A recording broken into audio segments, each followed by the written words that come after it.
Well, I want to thank you for meeting me again today. To start off with, I kind of want to get a basis on what's changed and what hasn't changed since the last time you were here. Kind of give me a brief overview of what you've done in the last 3 months. Well, I'm not too sure how much has changed, to be honest. I'm still sort of between places at friends. We like to socialize and have fun together, and that's something that's, you know, I think it's really good for me. It's just something that I can have to sort of um, ignore ignore a lot of the rest of my life that maybe isn't going so well. So you feel pretty content or satisfied with your current friend situation, staying with them and having fun with them. But yeah, for the most part, I mean,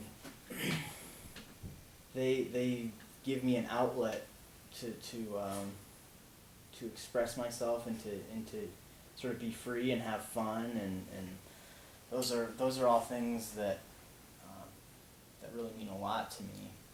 I know it's hard, sort of being between places, but it's all I've really got right now. So, I like socializing and having fun, and I guess it is what it is.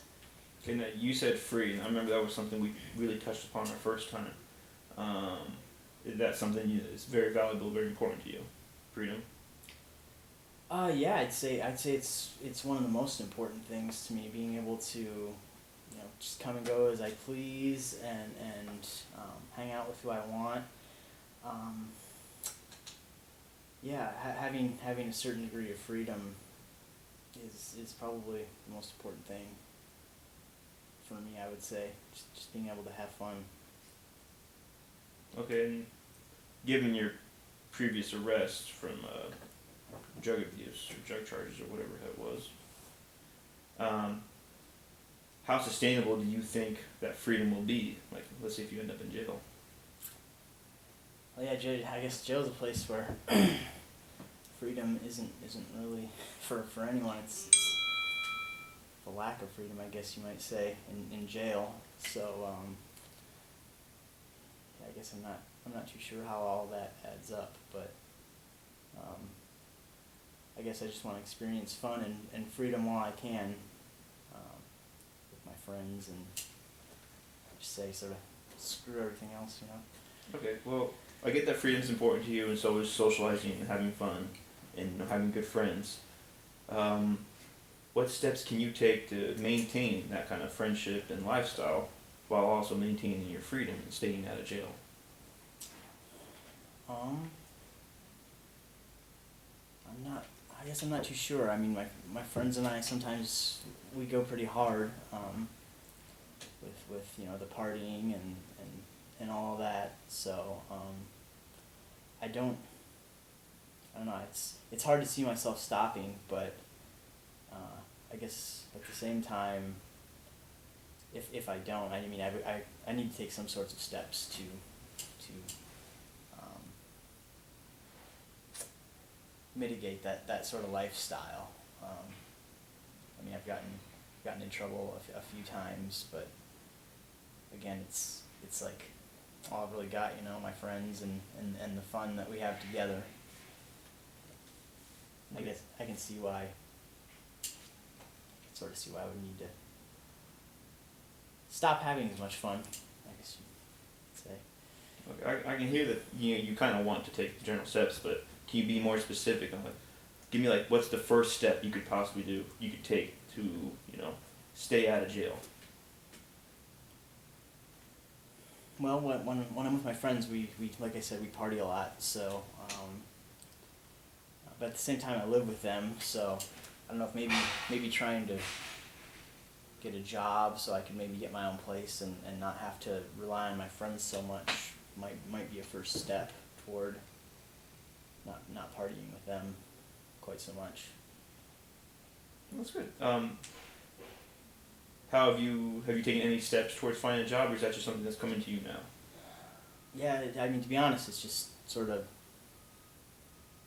occurred to me in the moment. Now that you brought it up, I spend so much time just having fun and bouncing between living arrangements with friends that I I guess I never really had to have stable work because they always had a couch to crash on, that sort of thing. Okay, so we have kind of like the first steps to find a job. What are the things like right now that are going to be holding you back from finding that job? Well, any job that requires a drug test, I guess I'm not so sure I can pass. And then, you know, partying a lot. So I don't always wake up as early as I probably could in the mornings. And most jobs start bright and early, so that's another issue, I think. You know, not being able to party as much, so I can actually wake up and get to work on time. Okay. So I hear you want to like lower your drug intake, maybe possibly eliminate it. How confident are you in your ability to do that, like on a scale from like 1 to 10, let's say? It's hard to say. It's been such a big part of my life for a while now. But I guess, I don't know, maybe a 5. 5. It's kind of middle of the road. So I'm hearing like more neutral on it. Like you're not a 1, which is great. It means you have some kind of, you think that you have the ability to change this about yourself. But I'm not hearing a 10 from you either, which means that you're absolutely sure that this is going to happen. What are some of the things that you yourself could do to maybe bring that from a 5 to a 10? Let's see.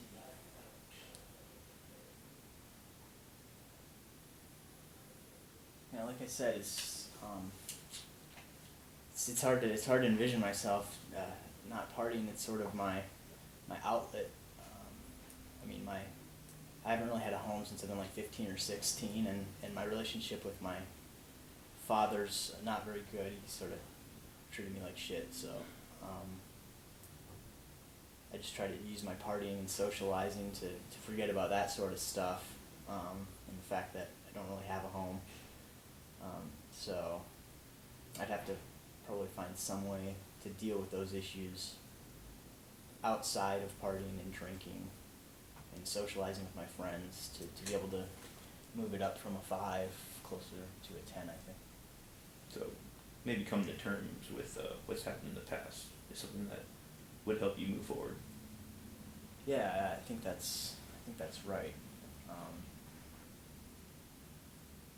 Yeah, I got, you know, left home early at 15 or 16, and haven't really looked back because my relationship with my father was so bad.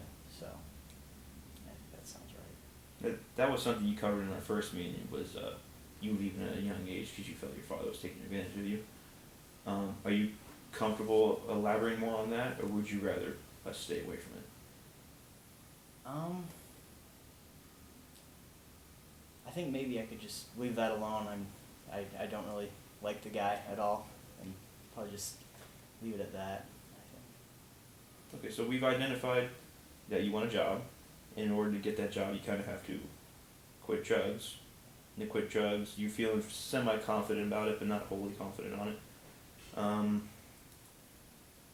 How do you plan on integrating your current lifestyle with your friends and socializing into this changed lifestyle where you have a job and you're off drugs and stuff like that? Well, I suppose the first part would have to be lowering my intake on the drugs, especially the illegal ones, and also lowering my consumption of alcohol. I think that'll help in the job search process, obviously.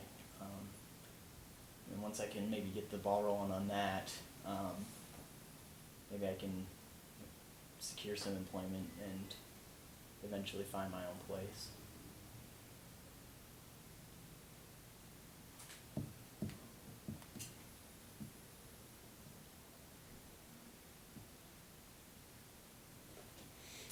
Okay. I think that's a pretty good stopping point at this time. think we've got a good roadmap ahead of us. So, like we have your areas of concentration that we have. You want to lower your drug use so you can get a job, so you can find a house or find a home. Being that you don't want to go back to your father's house, correct? Right. Yeah. I'd prefer to avoid that at all costs.